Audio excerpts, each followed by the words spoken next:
내가 100살까지 살아보니 주는 마음이 받는 마음보다 훨씬 행복하더라. 우리나라 최고의 학자가 하는 말입니다. 여러분 행복을 원하십니까? 많은 것을 베풀어야 됩니다. 어머니처럼 자식을 위해서 어머니가 얼마나 베풉니까? 부모는 자식을 위해서 생명까지 베풀게 되어 있습니다. 행복이란 것이 무엇이냐? 어린 자녀들은 얼마나 기쁜 마음으로 부모를 만날지 몰라요. 어린 애들은요, 돈도 명예도 권력도 필요 없습니다. 자기 눈앞에 보이는 엄마만 보이면 행복합니다. 우리 통일가의 식구님 여러분들은 참 부모님만 보면은 행복하게 되어 있습니다.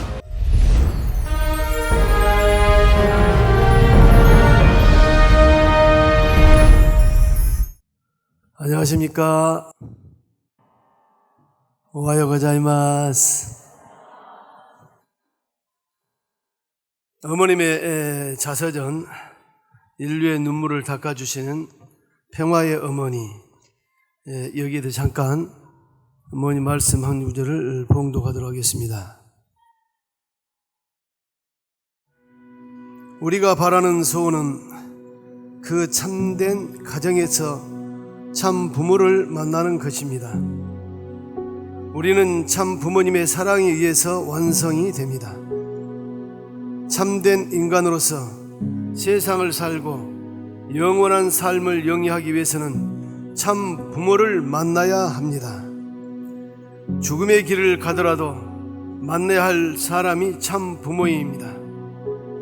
역사를 다 잃어버리고 자기 후손을 다 잊어버리는 한이 있어도 참 부모를 만나면 역사를 되찾고 미래도 되찾을 수 있습니다. 참 부모는 영원한 진리요 사랑이요 말씀입니다. 그러므로 참 부모가 여러분 곁에 있다는 것은 무섭고도 기쁜 진실입니다.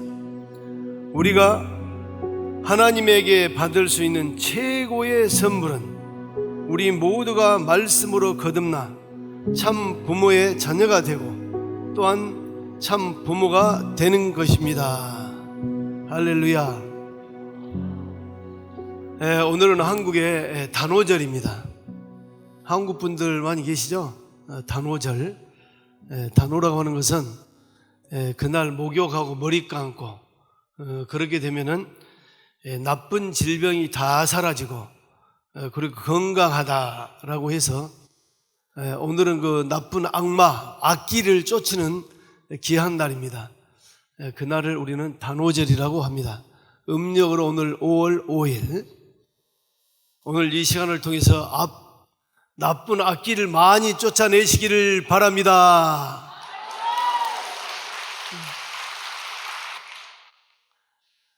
작년 2024년 11월 달에 한국에서 여론조사가 실행이 됐습니다.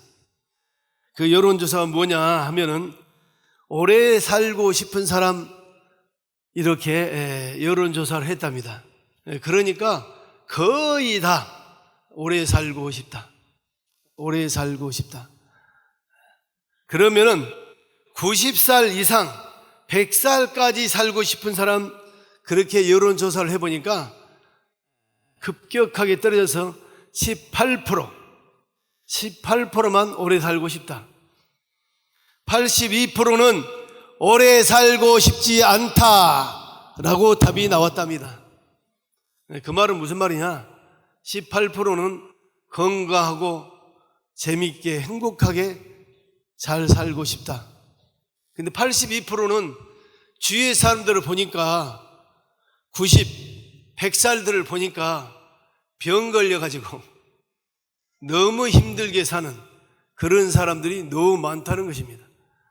차라리 그렇게 살 바에는 한 80살 됐을 때 빨리 연계 가면 좋겠다. 그렇게 한국의 여론조사에 나왔다고 하는 것입니다. 여러분들은 몇 살까지 살고 싶습니까? 다들 건강하게 오래 살고 싶죠? 누구든지 그걸 소원할 것입니다. 다시 한번 60대 이상 중년 여성분들을 놓고 여론조사를 했답니다. 어느 때 가장 행복한가? 가장 불행할 때가 언제인가? 아마 일본 분도 계시는데 가장 행복할 때가 언제냐 물어보니까 자기가 열심히 공부하고 있을 때, 60살 이상 된 분들도 뭔가 열심히 공부하고 있나 봐요. 가장 행복할 때가 뭐냐? 뭔가 열심히 노력하고 공부하고 있을 때. 할렐루야. 그리고 취미 생활을 하고 있는 사람들, 취미 생활은 많죠. 그냥 60 이상 된 분들이 이 그림 그리고 음악하고 낚시하러 가고 등산하러 가고 뭔가 취미 생활을 열심히 하는 사람들, 이 사람들이 굉장히 행복하다고 했다는 것입니다. 또 한 가지가 봉사생활, 희생하고 봉사하는 사람, 이런 사람이 굉장히 행복함, 만족함을 갖고 있다는 것이에요. 신앙생활의 꽃은 봉사입니다. 희생입니다. 희생하고 봉사 삶을 많이 하시기 바랍니다. 그런데 놀라운 것이 가장 불행할 때가 언제가 불행하냐? 이 불행하는 것도 조사를 해보니까 아무 일도 없이 세월만 보내는 사람, 아무 일도 없이 노년기를 허송세월 보내는 사람이 가장 불행한 사람이다. 할렐루야. 여기 계신 여러분, 허송세월 보내는 분이 계십니까? 청평까지 오신 분들이 허송세월 보는 분들이 없겠죠. 여러분들 다 행복한 사람이라고 생각합니다. 우리나라에 100살이 넘은 분이 한 분이, 유명한 분이 계세요. 김형석이라고, 철학자이면서 교수님이고 그러는데, 이분에게 여쭤봤습니다. 100살까지 사셨는데 언제 가장 행복했습니까? 여쭤보니까 아주 간단 명료하게 대답을 했어요. 간단한 한 구절, 제가 그대로 읽어보겠습니다. 내가 100살까지 살아보니 주는 마음이 받는 마음보다 훨씬 행복하더라. 할렐루야. 박수 한번 쳐야 되는데.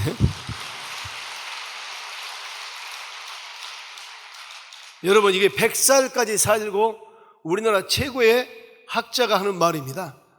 받는 마음보다 주는 마음이 훨씬 행복하다는 거예요.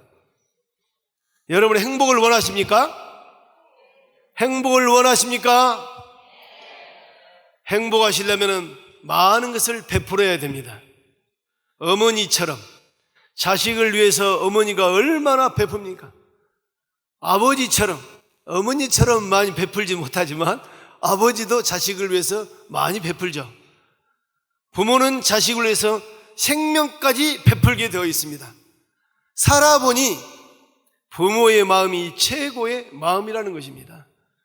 여러분, 돈을 많이 가지고 있는 분들이 행복한 사람이 아닙니다. 여러분, 행복이란 것이 무엇이냐? 우리는 참 부모님을 만나서 행복한 사람들이죠? 어린 자녀들은 부모를 만날 때 얼마나 기쁜 마음으로 부모를 만난지 몰라요.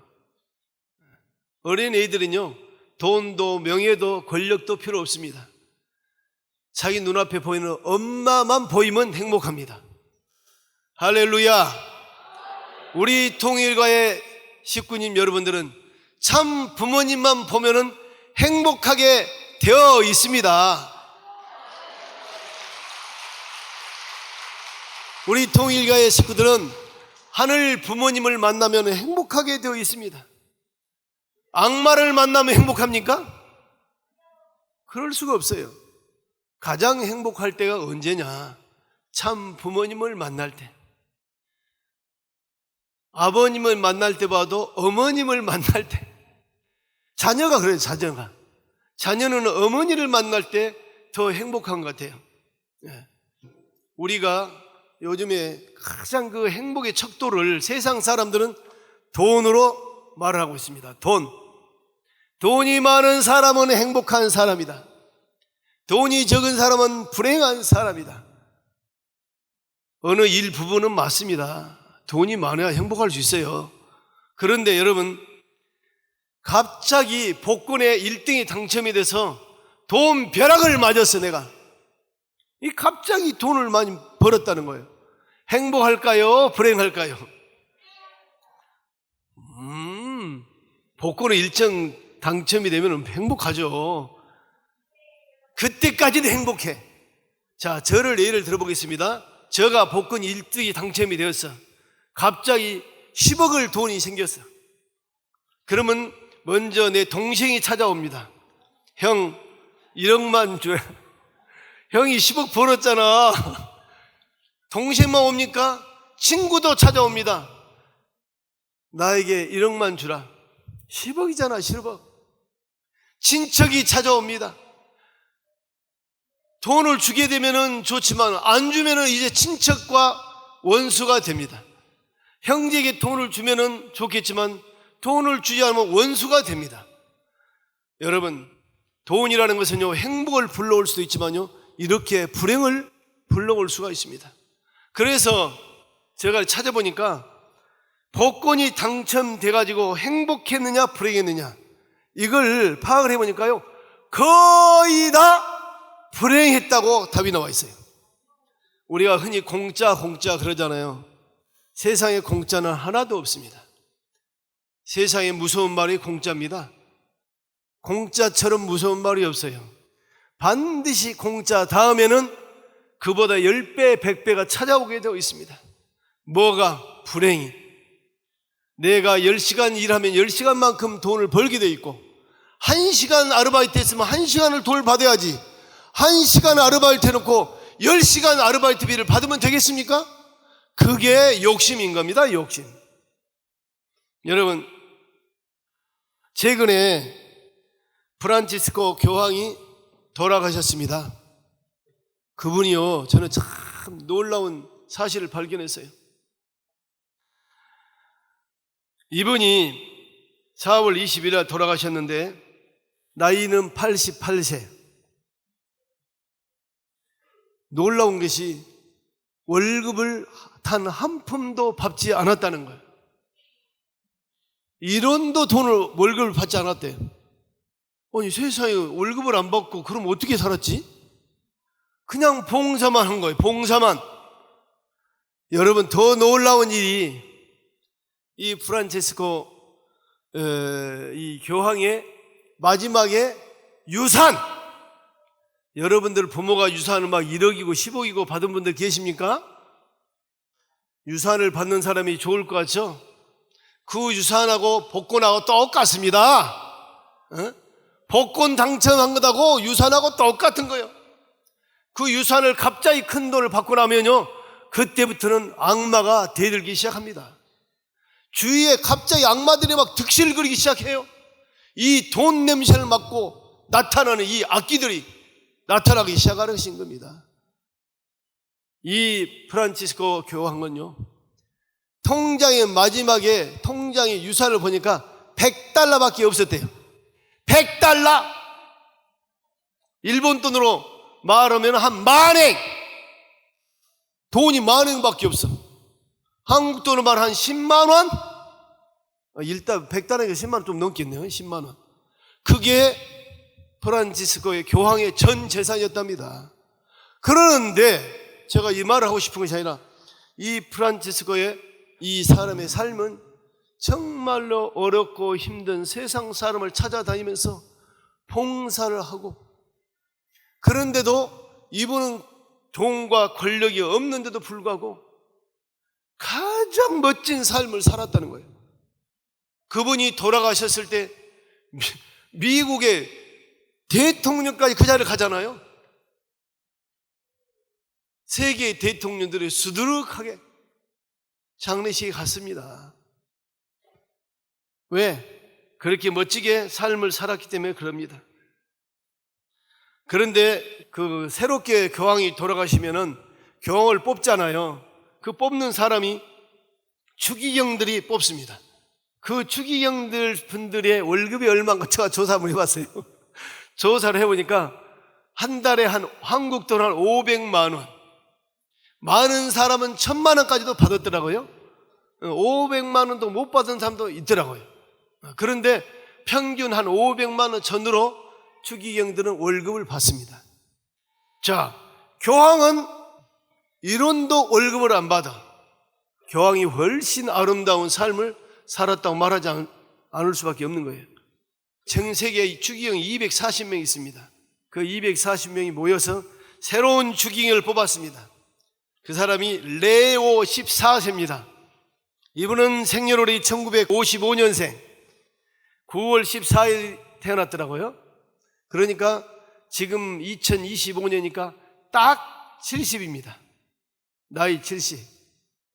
이분이 앞으로 죽을 때까지 로마 교황 267대 교황으로서의 전 세계 한 14억에 가까운 가톨릭 신도들을 통치할 것입니다.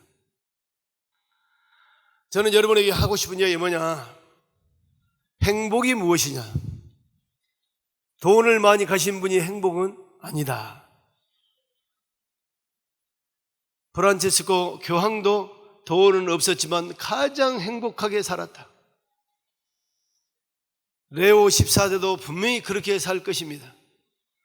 여러분, 이 교황이 취임하는 취임 장소가 바티칸에 그 세계적으로 유명한 시스티나 성당이라고 하는 정말 아름다운 성당이 있습니다.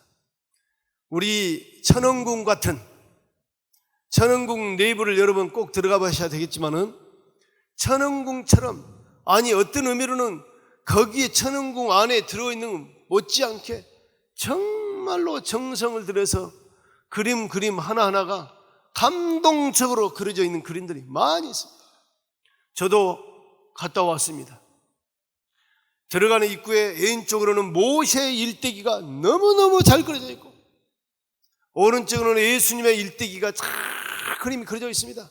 천장에는 천지창조, 죄의 심판, 이런 그림들은 한 장 한 장이에요. 그 벽 전체가 다 그려져 있어요. 미켈란젤로가 4년 반 동안에 그 그림을 그렸다고 해요.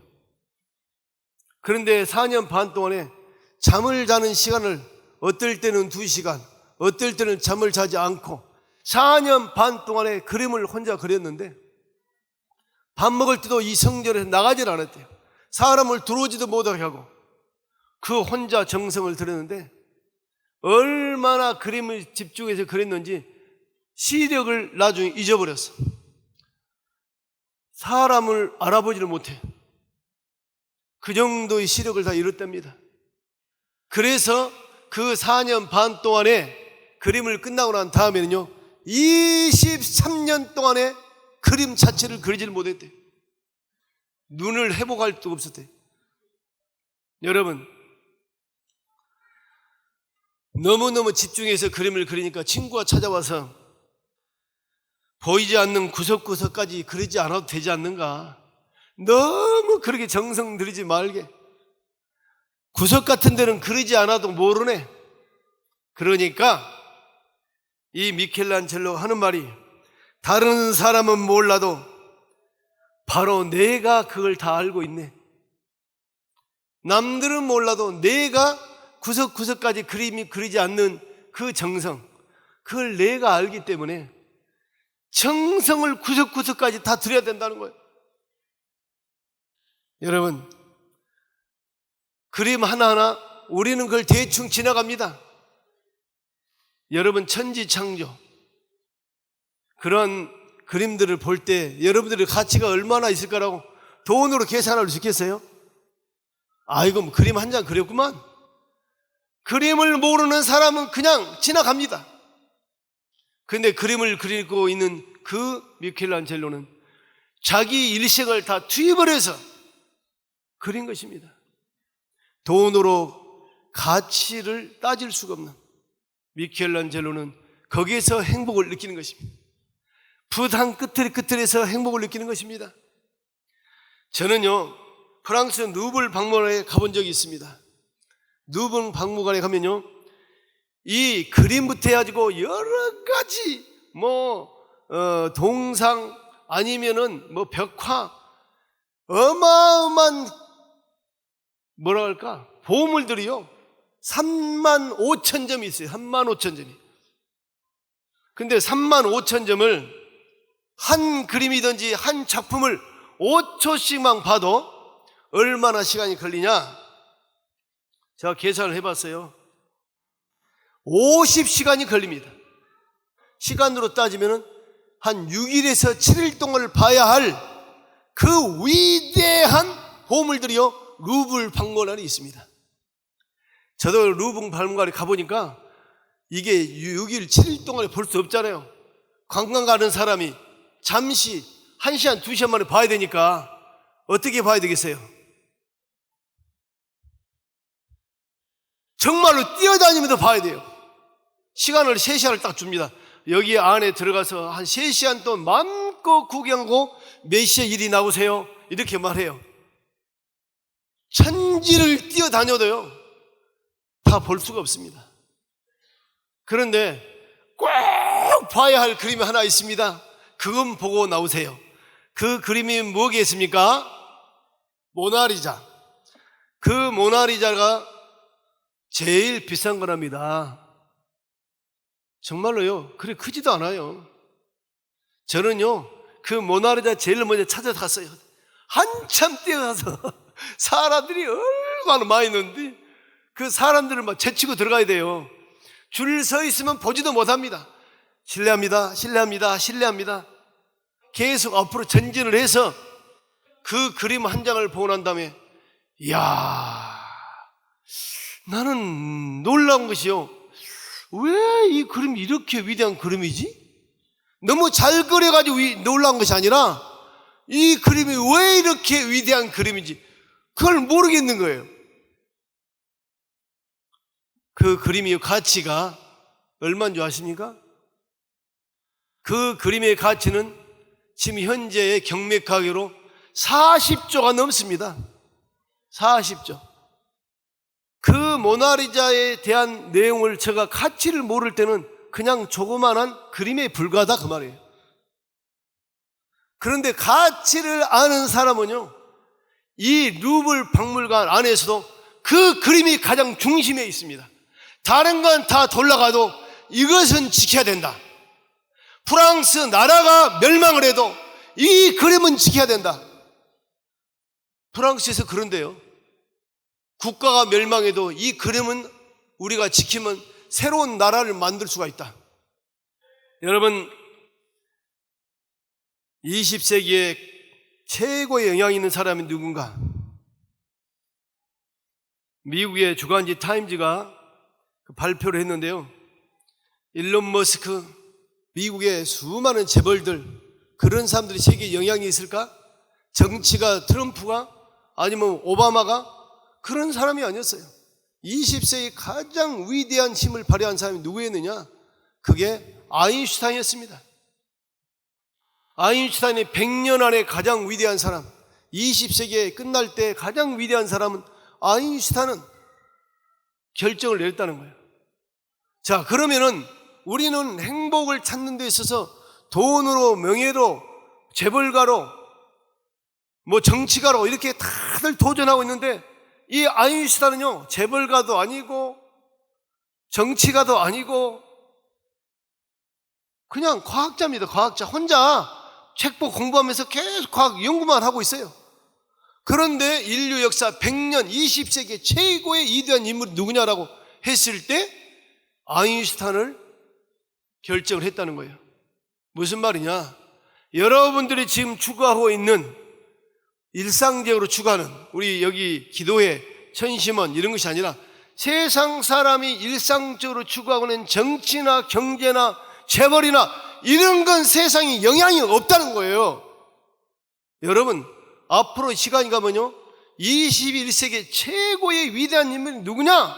이렇게 나왔을 때 그분은 분명하게 참 부모님이다 라고 말할 겁니다.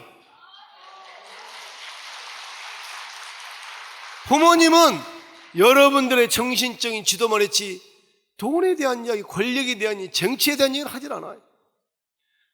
참 부모님이 그렇게 위대하신 분입니다.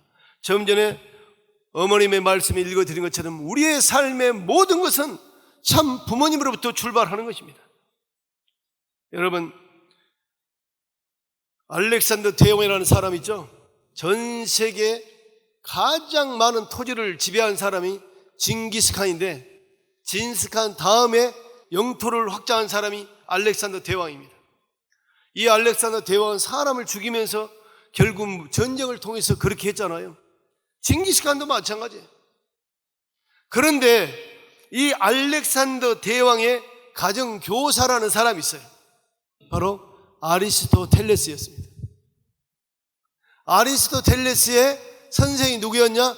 플라톤이었습니다. 플라톤의 선생이 누구였느냐? 소크라테스였습니다. 여러분, 이 사람들은 돈에 대한 이야기를 해본 적이 없어요. 그냥 공부만 하는 사람들이에요. 철학만 연구한 사람들.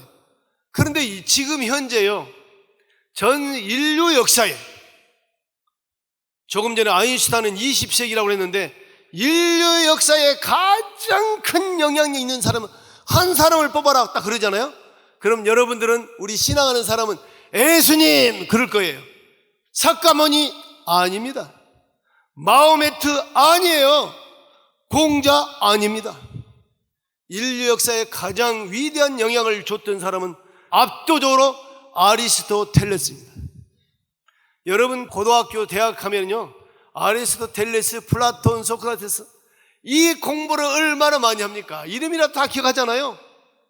인류 역사에 가장 큰 영향을 준 사람은 아리스토텔레스입니다.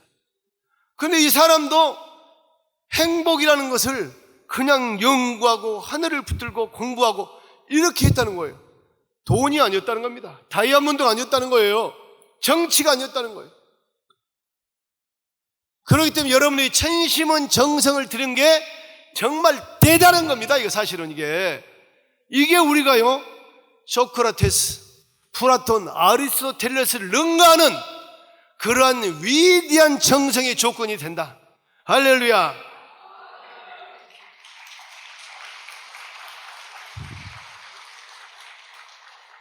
여러분, 러시아에 아주 가난한 농부가 한 사람이 있었습니다. 이 농부는 자기의 소원이 땅을 한 평이라도 가져보는 게 소원이었습니다. 이 농부는 남의 집에 항상 머슴처럼 살고 자기 땅이 없어. 러시아 제정시대는 그 돈 많은 귀족들이 다 땅을 차지하고 농부 같은 사람은 아주 그냥 땅 한 평도 없는 그런 비참한 세월이 있었잖아요. 그런데 어느 날 하루 러시아 귀족 한 분이 땅이 하도 많아가지고 자기가 또 관리를 못하니까 신문에 광고를 냈습니다. 무상으로 토지를 주겠다. 땅이 필요한 사람은 우리 집에 찾아오너라. 땅을 무상으로 준다고 그러니까 얼마나 기뻤겠어요. 그러니 이 농부가 잽싸게 찾아갔습니다. 이 귀족이, 자, 아침에 해가 뜨는 이 자리부터 시작해서 당신이 마음껏 뛰어갔다가 해가 질 때 다시 이 자리로 돌아와야 된다. 그러면 그 땅은 다 네 땅이다 라고 말했대요. 그러니까 이 농부가 이런 기가 막힌 찬스가 없어. 그래서 아침에 일찍 일어나서 해가 뜰 때 딱 출발했단 말이에요. 이 농부는 목숨을 걸고 달리기를 합니다. 해가 떨어지니까 다시 돌아와야 되니까 태양을 바라보면서 이 정도까지 왔으니 다시 돌아가야 되겠다 라고 또 돌아옵니다. 돌아와가지고 해가 떨어지기 전까지 정말로 돌아왔어요. 어마어마한 토지를 갖게 된 겁니다. 그런데 돌아오자마자 얼마나 부지런히 뛰었는지 숨이 차서 그 자리에서 쓰러졌습니다. 쓰러져서 다시 일어나야 되는데 그 자리에서 일어나지 못하고 그대로 죽었습니다. 그러면 그 땅이 내 땅입니까? 내 땅 아닙니까? 내 땅이 될 수가 없잖아요. 그러니까 귀족이 하는 말은 뭐라 하냐면 사람의 욕심이 이렇게 미련한 짓거리를 한다는 거예요. 100m만 뛰어갔다 와도 주위 사방팔방이 얼마나 땅이 크겠어요. 아침부터 저녁까지 뛰어 돌아왔을 때 얼마나 넓은 땅입니까? 이 땅이 너무 많이 힘들게 뛰어서 돌아오다 보니까 지쳐가지고 그 자리에 쓰러졌어요. 죽었습니다. 기적이 하는 말이 결국은 너가 들어갈 자리는 한 평밖에 없다. 너 묘를 쓰는 자리 한 평. 여러분, 우리가 삶을 살면서 욕심이란 건 이렇습니다. 여러분이 세상의 욕심, 여러분의 욕심이 아무리 커도 여러분들이 갈 길은 하나밖에 없습니다. 여러분 자신, 전 세계 우리 통일과 가정연합의 위기가 뭐냐? 저는 가만히 생각해 보니까요, 우리가 우리를 믿지 못한 것, 동의가 식구와 식구를 믿지 못하고, 더 나아가서 아버님이 어머님이 말씀해 준 그 말씀을 믿지를 못하는, 이 믿지 못한 것이 위기 중에 가장 큰 위기다. 가장 큰 위기다. 저는 이기상 원장님께서 천심은 철학을 정성을 쭉 인도를 하시면서요, 원장님도 얼마나 많은 시간에 매일 이 자리에서 30분 때로는 1시간 말씀하실 때 그게 보통 일입니까? 일주일에 한 번 설교하는데도 얼마나 힘든데, 해보는 사람만이 알아요. 저는 원장님을 잘 압니다. 그 자리가 얼마나 힘든 자리인지. 그러나 원장님 항상 하신 말씀 그래요. 어머님이 천심은 철학을 들으라고 그렇게 강조를 하는데 아직도 천심은 철학을 들이지 않는 사람들이 많다. 저는요, 그 말이 너무너무 기분이 안 좋아. 아니, 우리의 생명의 근원인 어머님께서 천심은 철학을 정성을 들여라. 천심은 철학 정성을 들으면 모든 문제 해결 다 된다. 어머님께서 심유정성 1095일 동안을 죽게 하며 살기로 들이시고 난 다음에 그렇게 준비를 했잖아요. 그래서 천심은 철학도 그 위에 나오신 거잖아요. 그런데도 어머님의 말씀을 했다고 원장님이 그렇게 강조하는데도 철학을 안 드린다니까요. 그 말은 무슨 말이에요? 어머니 말씀 나 안 믿는다 그 말이에요. 여기 계신 여러분들도 일본 분들의 일본에 돌아가시고 한국 분도 현장에 돌아가시고, 아이고 철학정서 10시부터 1시까지 아이고 힘들어서 못해. 힘드니까 하는 거잖아. 힘드니까 거기 역사가 일어나니까. 우리가 언제까지 하겠습니까? 이게 천년 만년 하겠습니까? 그렇게 많이 할 시간이 없어요. 여러분, 우리부터 어머님께서 하신 말씀을 그대로 100% 실천이 못하면요, 우리 교회에 희망 없습니다. 최근에 우리 원장님 그런 말씀하시더라. 식구들 70% 이상이 모여서 한 마음 한 뜻으로 정성 들이면 기적이 일어날 거라고. 어머님이 심호정성을 3년을 했습니다. 원래 어머님이 하게 되어 있지 않습니다. 그거 자녀들이 하게 되어 있지. 이 심호정성은 한국의 부모님을 위한 전통이잖아요. 전통. 자녀들이 하게 되어 있어요. 우리도 직계 자녀라고 그랬잖아요. 공자님이 이렇게 말했어요. 사람이 3000개의 죄가 있답니다. 야, 죄가 그렇게 많은지 몰랐어요. 그런데 그 죄 중에 가장 무서운 죄, 그게 불효다. 불효. 부모한테 불효한 것이 가장 무서운 죄 중에 죄다. 현장에서 부모님과 똑같이 심유정성을 따라 했어야 됩니다. 사실은 우리는 그렇게 못했잖아요. 우리 통일교 식구들이야 하나만 똘똘 뭉치면요, 세상이 무섭지 않습니다. 내가 신앙이 약하니까 세상이 무섭게 보이는 거지, 내가 신앙이 강하면요 세상이 하나도 무섭지 않아. 우리가 하나 돼야지 그곳에도 기적이 나고, 그 기적을 보는 게 세상 사람이 우리를 두려워하게 되고 우리한테 찾아오게 되어 있는 것입니다. 결론적으로 말씀을 드리면 이제 시간이 없어요. 우리가 마지막 주자로 하고 있지 않습니까? 섭리의 마지막 주자, 우리가 1등으로 들어와야지 영화를 누릴 수 있어요. 마지막 주자가 가다가 쓰러져 버리면은 모든 역사에 이 섭리가 다 쓰러지게 되어 있습니다. 그 1등으로 들어올 수 있도록 하는 게 뭐냐? 이게 천심은 철하다. 할렐루야. 지금 그 방법을 가르치고 있잖아요. 초창기 신령과 진리로. 이 초창기 시대에 돌아가자고 했을 때 천하정성 때문에요. 그 분위기를 만들어가고 있잖아요. 여러분이 현장에 가시면은 주위에 있는 모든 식구들에게 이거라도 우리가 실천 한번 해보자. 이거라도 실천해서 부모님 앞에 효도 한번 해보자. 낮에 일을 하고 피곤하다고 피곤하니까 와서 정성 들이면 피곤이 풀게 돼 있어요. 해보면 알아요. 해보면. 이렇게 해서 70% 이상 모든 식구들이 전심은 철화에 동참할 수 있도록 우리 다 같이 노력합시다.